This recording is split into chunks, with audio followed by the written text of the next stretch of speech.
So we support people with a rare condition called Osteogenesis imperfecta, sometimes known as brittle bone. And today I'm going to very, very quickly tell you just one little aspect of what we've done in the last 2 years, and how we managed to get ourselves more involved in research.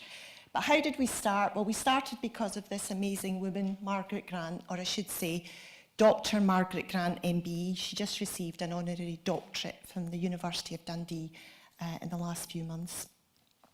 Margaret was born with OI, Osteogenesis imperfecta.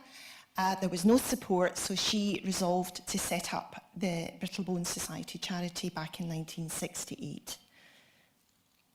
So what is osteogenesis? It's a rare condition. There's thought to be around 5,000 in the UK.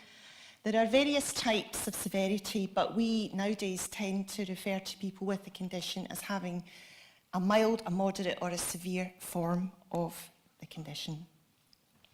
I never like showing this slide, but the top one I think does represent very, very clearly the extent of the skeletal impact of having OI. So it's not a very nice slide. So what do we do? Well, we offer frontline support. We have events that we run for all age groups. We raise awareness, and we fundraised £1 million in the last 10 years for specialised wheelchairs, which we think is actually quite something.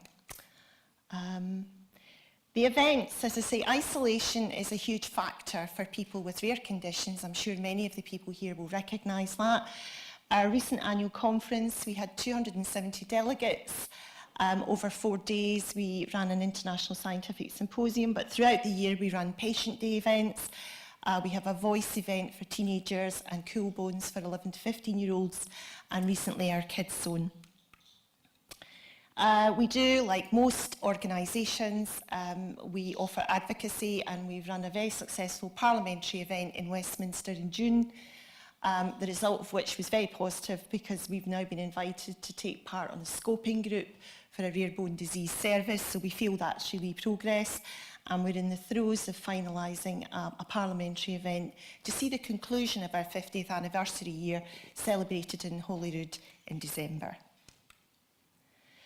I'll run through this very, very quickly, but I think our healthcare timeline shows from 2010 a lot of things that we've done that have really led us to say, wait a minute, everyone wants us to fill in surveys, get involved in this research survey, that survey, this questionnaire, and we thought, why don't we write our own research strategy, join the amrc, and chart our own course, and that's kind of what we did.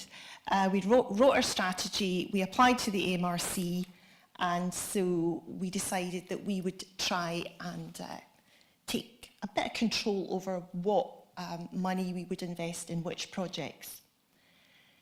So we just held our first scientific symposium in 2017, and our second, as I say, just a few weeks or months ago in Dundee. And I'm also very pleased to share with you that the NIHR got in touch and invited us to consider becoming non-commercial partners with them.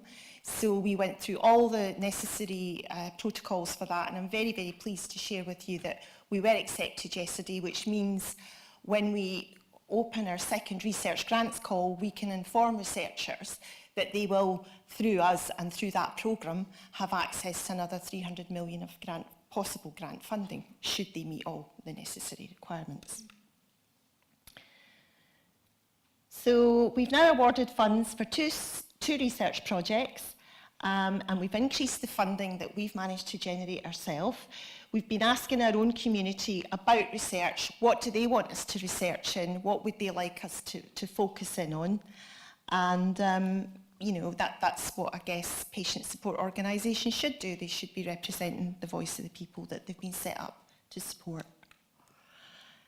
So that's us just showing some photographs of what a lovely time we had in Dundee. And, you know, collaboration, as everyone knows from all of the talks today, collaboration, friendship, networking, helping each other out, you know, giving each other some help in projects that we've carried out before that, you know, we can offer a shortcut or a route to make life easier. All of these great people and organisations I hope we haven't missed off too many, but they've all been people that we've benefited hugely from and continue to work with. And thank you very much indeed.